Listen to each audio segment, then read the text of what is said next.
Hello दोस्तों, स्वागत है आपका हमारे यूट्यूब चैनल पढ़ो सेंटर पर। मैं हूं आपका साथी मनीष कुमार और आज आपके लिए लेके आया हूं प्राचीन इतिहास के स्रोतों का एक दूसरा पार्ट। जिन्होंने पिछला पार्ट नहीं देखा है, मैं उसका लिंक डिस्क्रिप्शन में दे दिया जाएगा, आप वहां जाके देख सकते हैं। यहाँ पर कुछ जो है ग्रंथों और उनके ग्रंथकारों यानी कि उनके लेखकों का नाम है। और ये आप ध्यान रखिएगा कि ये महत्वपूर्ण ग्रंथ जो 15 जिनकी संख्या है, मैं यहाँ पर इसलिए रखा हूँ क्योंकि ये सिर्फ प्राचीन भारतीय इतिहास और तत्कालिक प्राचीन इतिहास में क्या शासन व्यवस्था थी, क्या विशेषता रही थी, उसके बारे में ये ग्रंथ आपको बताते हैं। तो इसलिए मैंने यहाँ पर रखा है। बाकी ग्रंथ तो बहुत सारे हैं, रचनाएं बहुत सारी हैं, तो उनकी किसी दिन सिर्फ एक सिंगल वीडियो बना दी जाएगी।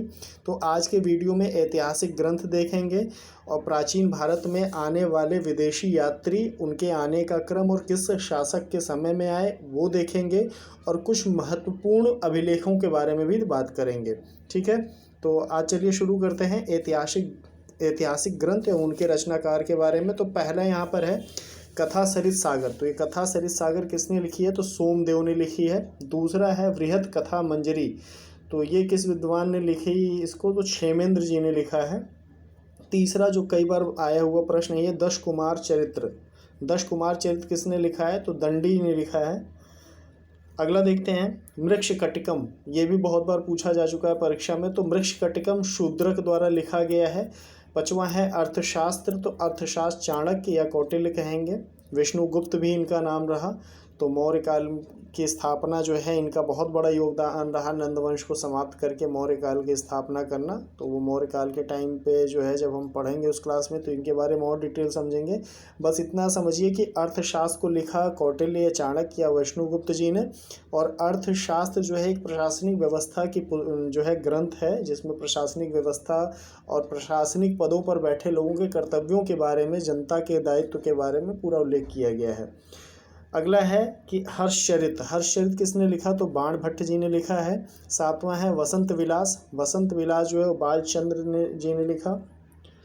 आठवां है प्रबंध चिंतामणि। ये भी कई बार पूछा जा चुका है। तो प्रबंध चिंतामणि जो है मेरुतुंग ने लिखा। नौवां है रामचरित। रामचरित मानस नहीं है, रामचरित है। ये पिछले कई परीक्षाओं में पूछा भी गया है और ये कन्फ्यूज़न में गलत भी हुआ है लोगों का। तो रामचरित मानस की जब बात आएगी तो तुलसीदास जी होंगे वहाँ पर। सिर्फ रामचरित की बात आएगी तो वहाँ पर हेमचंद्र जी का नाम आप टिक करके आएंगे। आगे देखते हैं द्वयाश्रय काव्य किसने लिखा? तो ये भी हेमचंद्र जी ने लिखा है। नव सहसांग चरित पद्मगुप्त, ये भी आया हुआ प्रश्न है। प्रबंध कोश राजशेखर जी ने लिखा है। पृथ्वीराज विजय, ये भी कई बार का आया और रिपीटेड है, कई बार आया है और आने वाले समय में भी हो सकता है आपको ये प्राचीन इतिहास के ग्रंथों की बात की जाए तो पूछेगा ही। तो पृथ्वीराज विजय जो है जयानक जी का लिखा हुआ है। आगे देखते हैं कि गौड़वाहो किसने लिखा? तो वाकपति। और 15वां है विक्रमांग देवचरित्र। ये भी कई बार लगभग सभी परीक्षाओं में पूछा जा चुका है, तो बिल्हड़ ने। तो ये आपका हो गया 15 ग्रंथ और उनके रचनाकार। आगे देखते हैं, अब दूसरा हमारा टॉपिक रहेगा प्राचीन भारत में विदेशी यात्री और संबंधित शासक। यहाँ पर मैंने यात्री, उसके आने का वर्ष और किस शासक के समय में आया, उस तीनों की बातें करी हैं। और आपको ध्यान ये देना होगा कि इनके क्रम को व्यवस्थित करते हुए चलना होगा कि कब कौन आया, क्योंकि ऐसे प्रश्न कई बार परीक्षा में बने हैं, चाहे वो बीपीएससी हो, यूपीपीसीएस हो, आरओ हो। तो ये आपका क्रम बनेगा ही बनेगा और उस क्रम में आपको लगाना है कि सबसे पहले कौन आया और सबसे आखिर में कौन आया। ये सिर्फ प्राचीन इतिहास की बात हो रही है।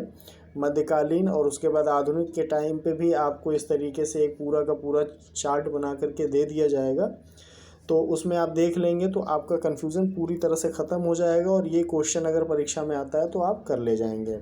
तो मेगस्थनीज जो है 305 ईसा पूर्व चंद्रगुप्त मौर्य के शासनकाल में आए। हेलियोडोरस जो है वो 78 ईसा पूर्व में भागभद्र के शासनकाल में आए। चौथा देखते हैं फाहियान 405 ईस्वी में। अब ये ईसा पूर्व नहीं, ईस्वी की बात हो रही है। फाहियान जो है 405 ईस्वी में चंद्रगुप्त द्वितीय गुप्त वंश में। और संगयुन, ये सिर्फ एक ही यून होगा, यहाँ पे 2 यून टाइप हो गया है, टाइपिंग मिस्टेक है। तो संगयुन जो है 518 ईस्वी स्कंदगुप्त के शासनकाल में ये आए। अगला है ह्वेनसांग। यात्रियों का राजकुमार कहा जाता है ह्वेनसांग को। तो ये 529 ईस्वी में हर्षवर्धन के शासनकाल में आए। छठवां है इत्सिंग। इत्सिंग जो है 675 ईस्वी में देवपाल के शासनकाल में ये भारत आए।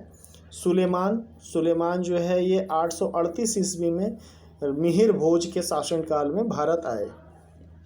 अल मसूदी 914 ईस्वी में पाल वंश में के शासक महिपाल के शासनकाल में ये भारत आए।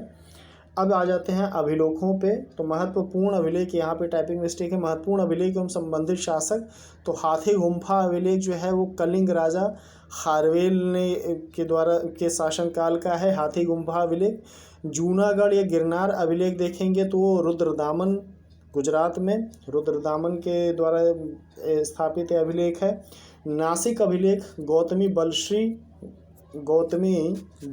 के शासनकाल का है। और इन अभिलेखों के बारे में विस्तृत तौर पे एक वीडियो बनाऊंगा कि इन अभिलेखों की विषय वस्तु क्या रही है। ये कल आपको हो सकता है ये वीडियो मैं आपको दे दूं कि इन अभिलेखों की विषय वस्तु क्या क्या रही है। और नासिक अभिलेख जो है गौतमी बलश्री हो गया। प्रयाग स्तंभ लेख जो है समुद्रगुप्त। और एहोल अभिलेख जो है पुलकेशिन द्वितीय। मंदसौर अभिलेख मालवा नरेश यशोवर्मन। और ग्वालियर अभिलेख प्रतिहार नरेश भोज, राजा भोज के समय में। और भीतरी एवं जूनागढ़ अभिलेख गुजरात यानी कि स्कंदगुप्त के समय में। देवपाड़ा अभिलेख बंगाल शासक विजय सेन के समय में। तो ये आपके अभिलेख हो गए। और अभिलेखों का अध्ययन क्या कहलाता है? तो अभिलेखों का अध्ययन हमारा एपिग्राफी कहलाता है। दोस्तों आज बहुत ज़्यादा लंबा वीडियो मैं नहीं बना पाया आई फ्लू की वजह से, तो थोड़ी सी परेशानियों की वजह से मैं बहुत ज़्यादा एक चैप्टर तैयार नहीं कर पाया हूँ। फ़िलहाल ये फैक्ट है, ये आपको किसी भी परीक्षा में आपको बैठेंगे तो इनसे 1-2 क्वेश्चंस तो आपको मिलने ही मिलने हैं। तो उम्मीद करता हूँ कि कल मैं आपके लिए जो है प्राचीन भारतीय इतिहास के स्रोत का दूसरा पार्ट, विस्तृत पार्ट लेके आऊँ। तो फ़िलहाल आज के वीडियो कैसा लगा कमेंट करके ज़रूर बताइएगा। और इस चैनल को ज़्यादा से ज़्यादा लाइक करिए, शेयर करिए। धन्यवाद।